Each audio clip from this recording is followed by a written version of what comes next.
धाकड़ खबर, बेखौफजुमा बेबाक अंदाज। धाकड़ खबर में आपका स्वागत है। मैं आपके साथ हूं अकरम रईस खान। फिलिस्तीन इजराइल के बीच चल रही जंग का आज 39वां दिन है और आज एक ऐसा घटनाक्रम सामने आया जिसके बाद कई सारे सवाल पैदा हो रहे हैं, क्योंकि उस घटनाक्रम की टाइमिंग को लेकर सबसे ज्यादा सवाल उठ रहे हैं। हमास के अल कस्साम जो ब्रिगेड है उसके जो स्पोक पर्सन हैं अबू बेदा, उन्होंने एक बयान जारी किया। ऑडियो बयान उनका वो जारी किया गया है। कतर की सरकार से उसमें वो बात होना बता रहे हैं और कह रहे हैं कि 70 बंधकों को हम छोड़ देंगे, लेकिन शर्त यह है कि 5 दिन का सीज फायर किया जाए, जंग बंदी की जाए। इसी के बाद लोग कहने लगे कि भैया अभी तक तो बात कर रहे थे कि हम तुम्हारे छोड़ेंगे, तुम हमारे छोड़ दो, तो वो बात कहां चली गई है और 5 दिन की जंग बंदी की बात क्यों की जा रही है? क्योंकि इससे पहले कहा जा रहा था कि कैदियों के बदले कैदी छोड़े जाएं और पूरी तरह जंग बंदी की जाए। और टाइमिंग की जहां तक बात है, परसों ही आपने देखा और सुना होगा जो हिजबुल्लाह के चीफ हैं हसन नसरुल्लाह, उन्होंने भी अपना एक लंबा चौड़ा संबोधन दिया है। और सऊदी अरब की राजधानी रियाद में तमाम इस्लामिक देश, मुस्लिम देश, अरब देश, क्या क्या नाम आप ले सकते हैं, वो सब जुड़े, उन्होंने भी मंथन किया, उन्होंने भी बोल वचन जारी किए। और उन दोनों के बोल वचन के बाद हमास के जिस तरीके से बोल वचन बदले हैं, या हमास की ये कोई नई टैक्टिस है या इसके पीछे की कोई और रणनीति है, बहुत सारे सवाल हैं। आप जानते हैं जो एक्सपर्ट रहते हैं उन्हीं से इन तमाम सवालों को पूछना और समझना भी चाहिए। तो हम कोशिश करते हैं 1-2 दिन में मोहम्मद अहमद काज़मी साहब को अपने साथ जोड़ लें, जो मीडिया स्टार वर्ल्ड के संपादक हैं, वो उस एरिया पे बारीकी से अपनी नजर रखते हैं। आप उनके चैनल पे भी जाके बहुत सारी चीजों को देख और सुन सकते हैं। तो बहुत शुक्रिया सर फिर से एक बार वक्त देने के लिए।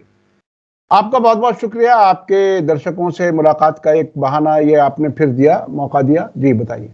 मेरा पहला सवाल आपसे ये है कि जिस तरीके से हमास के जो अल कस्साम के जो प्रवक्ता हैं अबू बेदा, उनका ये कहना कि जी एक ऑडियो जारी करके हमारी कतर से बात हो रही है, हमने कतर को बता दिया हम 70 को छोड़ देंगे, जिसमें महिलाएं हैं, बच्चे हैं, बस 5 दिन की जंगबंदी करा दो। पहले तो कह रहे थे कि हम इधर छोड़ेंगे, तुम उधर छोड़ो और पूरी तरह जंगबंदी करो। तो ये कमजोरी के तौर पर देखा जाना चाहिए या ये कोई नई रणनीति है?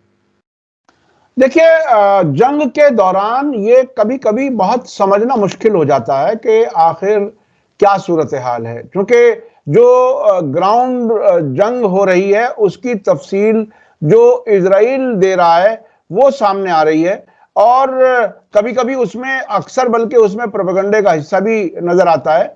और एक अभी मैं देख रहा था कि इजराइल के चैनल 12 ने यह खबर दी है कि हिजबुल्लाह ने इजरायली एयरफोर्स की कुछ टैक्टिक्स के खिलाफ ऐसी कुछ टेक्नोलॉजी इस्तेमाल करनी शुरू की है जिसमें वो अंदर जाकर के लेबनान में हमले नहीं कर पा रहे। तो ये 5 दिन की जंगबंदी, इससे पहले आपको याद होगा 3 दिन की जंगबंदी की बात हो रही थी, जिसमें अमेरिका का भी कहना था कि 3 दिन की जंगबंदी हो, उसमें अमेरिकी और गैर मुल्की जो वहां से कैदी हैं उनको निकाला जा सके, या ये कि विदेशी जो हैं वो वहां से वो निकल सके। अब ये 5 दिन की जंगबंदी की बात, देखिए कतर एक ऐसी जगह है जहां हमास का भी एक तरह से ऑफिस है, और अभी तक हमारे पास खबर यह है कि उनके जो सीनियर लीडर हैं फॉर्मर प्राइम मिनिस्टर इस्माइल हानिया, वो भी कतर में है, वहीं से वो ईरान भी जाते हैं, दूसरे मुल्कों में जाते हैं। तो बातचीत तो चल रही है, ये बात यकीनी है।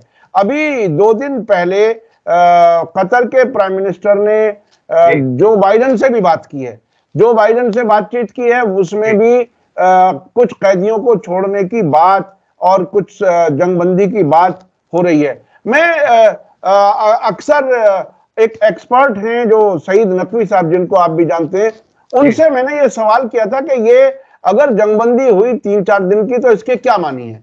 तो जंगबंदी के मानी है कि जब एक बार जंगबंदी होती है तो फिर उसको एक्सटेंड कराया जाता है, बार बार कहा जाता है कि 4 दिन के लिए और बढ़ गई, 1 हफ्ते के लिए और बढ़ गई, और वो एक तरह से जंग के रुकने का इशारा होता है। दूसरी तरफ जो अल शिफा अस्पताल से रिपोर्टें आ रही हैं, कल ये दावा किया गया था इजराइल की तरफ से कि उनके टैंक पहुंच गए हैं दरवाजे पर।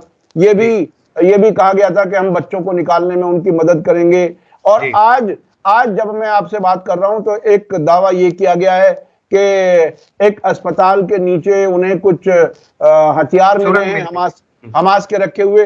तो ऐसे वक्त में जब अलग अलग सोर्सेज से इंफॉर्मेशन आती है और कोई कंफर्म नहीं कर पाता, क्रॉस चेक नहीं हो पाता, तो हमें भी मजबूरन यही कहना पड़ता है कि फलां ने ये दावा किया, फलां ने ये दावा किया। अब उबैदा ने जो ये बात कही है, ऐसा लग रहा है कि कहीं बात मैच्योर होती नजर आ रही है जंगबंदी की। चलिए इसी को आगे बढ़ाते हैं, क्योंकि आपने कहा कि 3 दिन की होनी थी और फिर 12 लोगों को छोड़े जाने की बात चल रही थी और 12 में 6 अमेरिका के थे। लेकिन उसी दौरान एक चर्चा और चली थी कि अभी ना कुछ घंटों घंटों की जंगबंदी की जाएगी, 4 घंटों के लिए जंगबंदी करा दी जाएगी, जैसे कर्फ्यू में छूट दे दी जाती है। और आपने बताया भी जैसे कर्फ्यू में छूट दी जाती है वैसे ही जंगबंदी होती है कि भाई अब 4 घंटे का कर्फ्यू में छूट दे दो, फिर कल को 8 घंटे का दे दो, फिर 12 घंटे का दे दो, धीरे धीरे ठाके खत्म कर दो। तो वो जो चीजें चल रही थी कि 12 को छोड़ा जाएगा, अब 70 पे बात आ गई है। क्या हमास को लग रहा है कि अब उसे छोड़ना पड़ेगा, क्योंकि अब तबाही और ज्यादा बर्दाश्त नहीं की जा सकती है, क्योंकि लोग अब उत्तर से दक्षिण की ओर भी जा रहे हैं खूब? जी उत्तर से दक्षिण की तरफ भी जा रहे हैं। देखिए, दो किस्म के लोग होते हैं कहीं भी, और जंग की हालत में कहीं भी कोई भी अगर हम ये प्रिज्यूम करें कि हमारे आसपास अचानक एक जंग शुरू हो गई और हमें जान बचानी है, तो दो किस्म के लोग होंगे। एक तो वो कि जो लड़ने के लिए खड़े हो जाएंगे, और दूसरे ये जो अपने बच्चों को, फैमिली को बचा करके निकालना चाहते हैं। वो भी एक कुदरती और नेचुरल एक बात है, ये कोई बुजदिली नहीं है। तो जो लोग निकल के जाना चाह रहे हैं, जो अपनी फैमिलीज को बचाना चाह रहे हैं, वो कोशिश कर रहे हैं। हालांकि कई बार ऐसी रिपोर्टें भी आई कि इजराइल ने उन वहां से जाते हुए पर भी बमबारी की है। हद तो इस हद तक हुई कि रफा क्रॉसिंग जिसके पार करके मिस्र में लोग पहुंच रहे थे, वहां भी बमबारी हुई। जो मदद के ट्रक पहुंच जा रहे थे, उन पर भी बमबारी हुई। तो जंग के दौरान जान बचाना कोई बुरी बात नहीं है, और जंग लड़ने वाले भी लोग होते हैं। अब ये सूरत हाल, ये कि जंगबंदी हो, बात तो चल रही है कई राजधानियों में। ईरान की तरफ से भी जो बार बार कहा जा रहा है, उसमें यही कहा जा रहा है कि गजा पर बेकसूर लोगों के खिलाफ जंग रुकनी चाहिए। यही बात हिजबुल्लाह की तरफ से भी कही जा रही है। तो ये बात कॉमन है कि दुनिया में मुख्तलिफ जगहों पर सबसे पहली डिमांड ये हो रही है कि गजा पर बेगुनाहों का जो कत्लेआम हो रहा है वो रोका जाए। अब उसको टेक्निकली जाहिर जंगबंदी ही कहना पड़ेगा, लेकिन इसमें यह नतीजा निकाल लेना कि हमास या रेजिस्टेंस फोर्सेस कमजोर हो गई हैं, वो बिल्कुल लड़ने की हालत में नहीं है, यहां तक अभी नतीजा निकालना जरा मुश्किल है।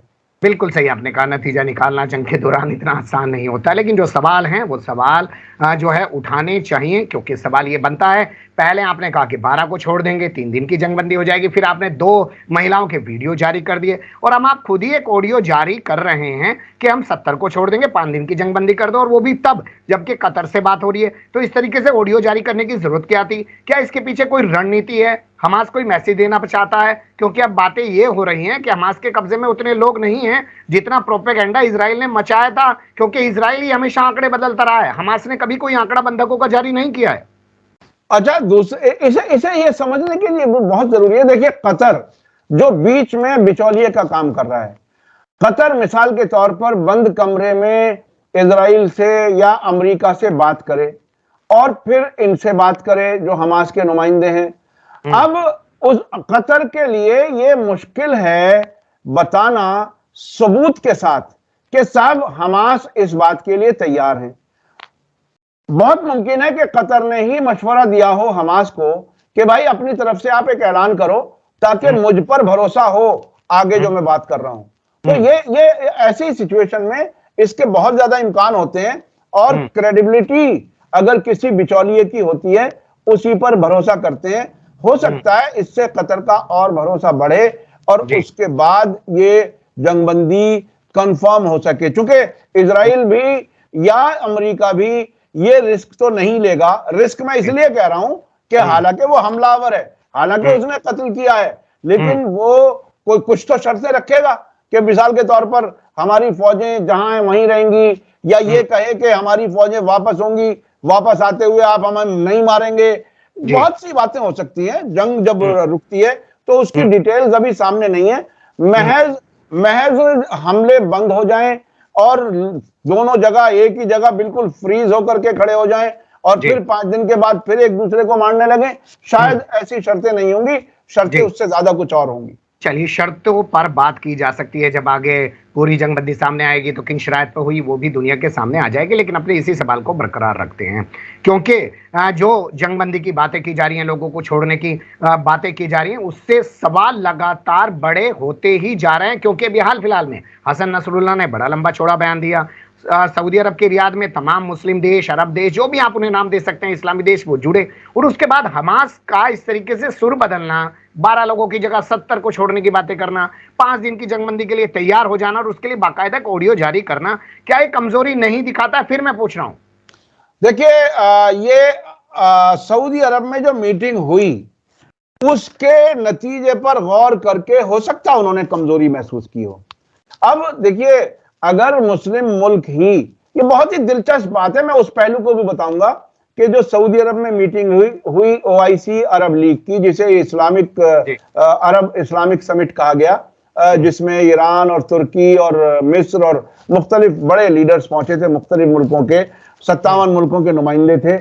उसमें 9 मुल्क ऐसे निकले, मुस्लिम मुल्क, जिन्होंने इजराइल के साथ ताल्लुकात खत्म करने, उससे कारोबार खत्म करने, अपने हवाई एरिया से उनके जहाजों के गुजरने को बंद करने, इन किस्म की चीजों को मानने से इनकार कर दिया, ये कहते हुए कि ऐसे वक्त में राबता रहना बहुत जरूरी है। अब ये कितना ह्यूमैन और बहुत ही अच्छी सी वजह लगती है बजाहिर, लेकिन इन मुल्कों में कौन कौन है ये भी बहुत ही अहम है।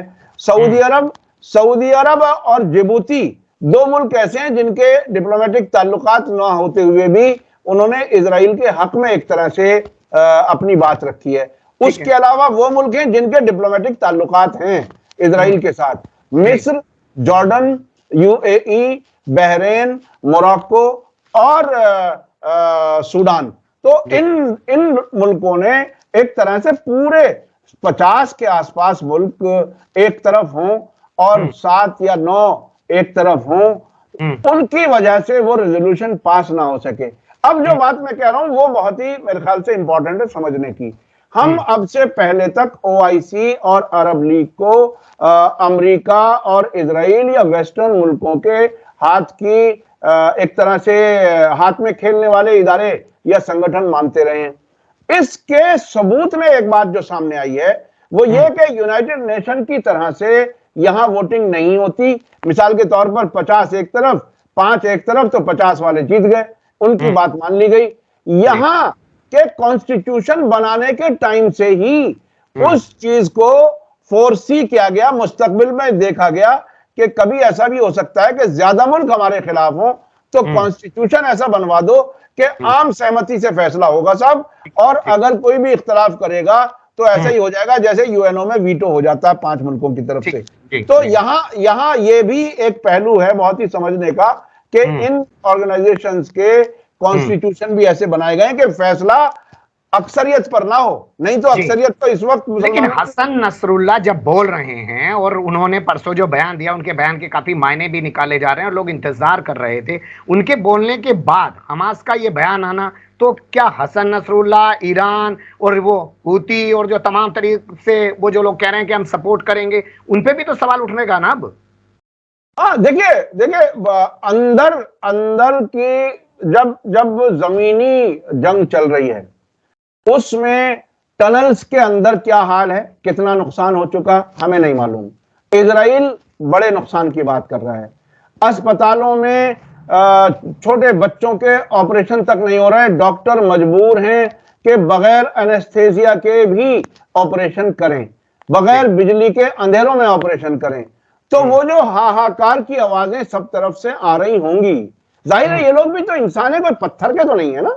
वो सिचुएशन के हिसाब से और जंग में, जैसा कि आपने शुरू में कहा कि साहब ये कमजोरी है या स्ट्रेटजी है, तो ये तो वक्त आने वाला बताएगा। लेकिन एक बात तय है कि 7 अक्टूबर से पहला जैसा इजराइल अब नहीं रहा, और ईरान के फॉरेन मिनिस्टर ने कहा कि अब लाइफ सपोर्ट पर अमेरिका की मदद से इजराइल खड़ा हुआ है, नहीं तो 7 अक्टूबर को ही गिर चुका था।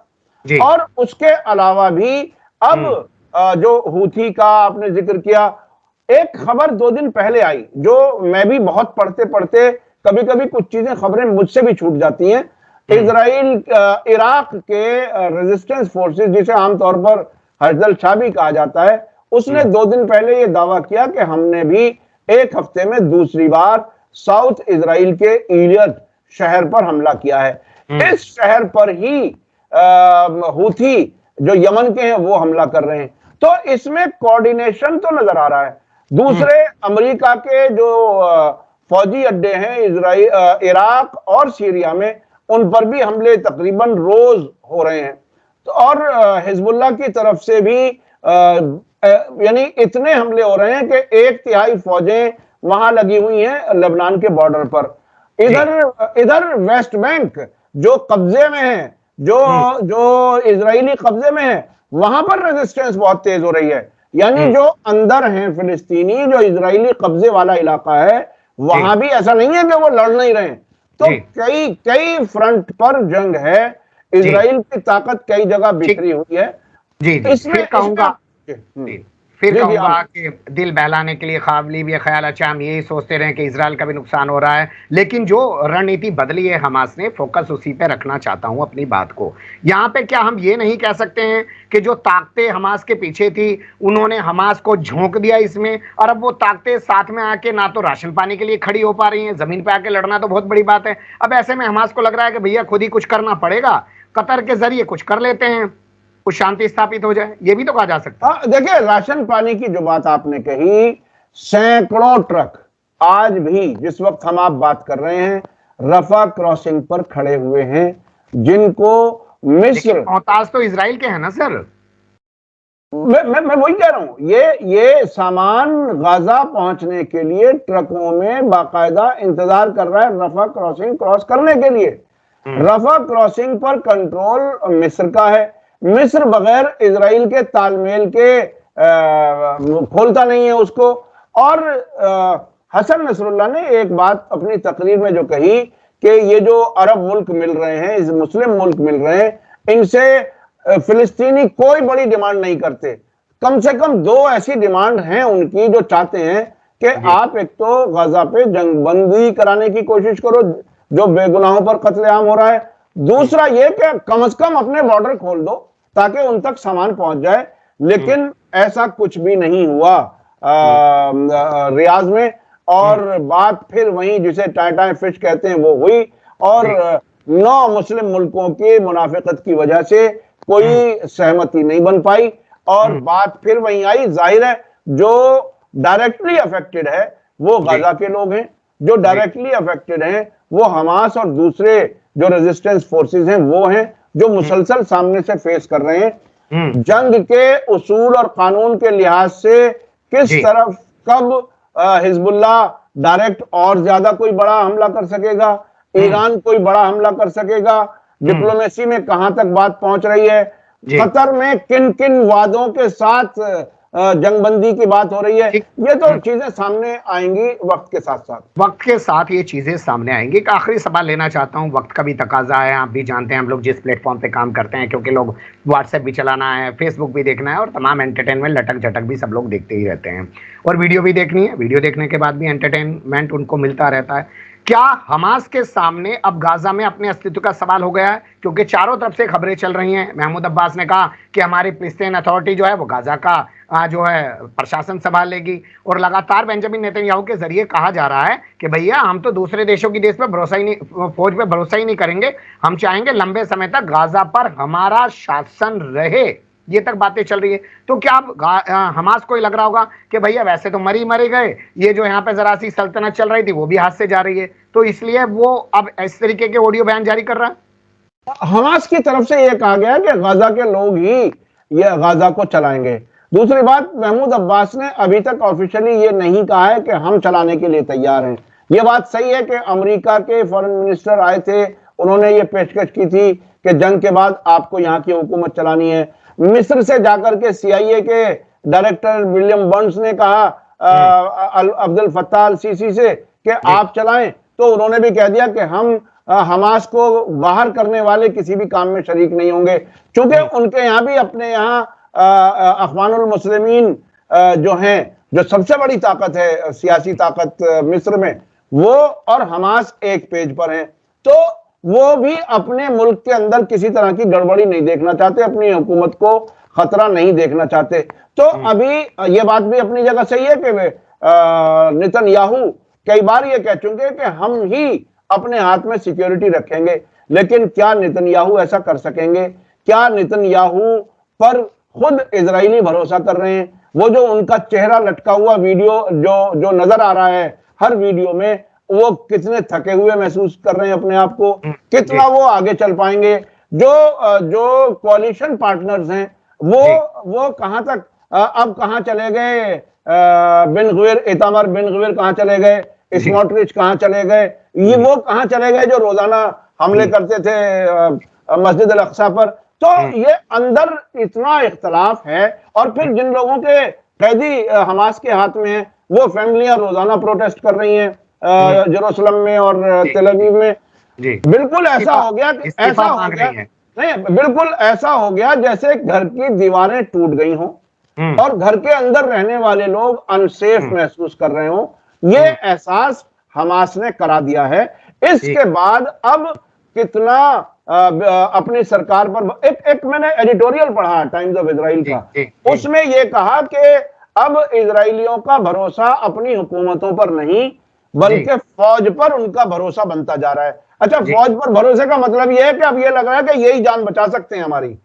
और फौज का हाल यह है कि वहां जो रिजर्व फोर्स वाले हैं उनकी अपनी कहानी है।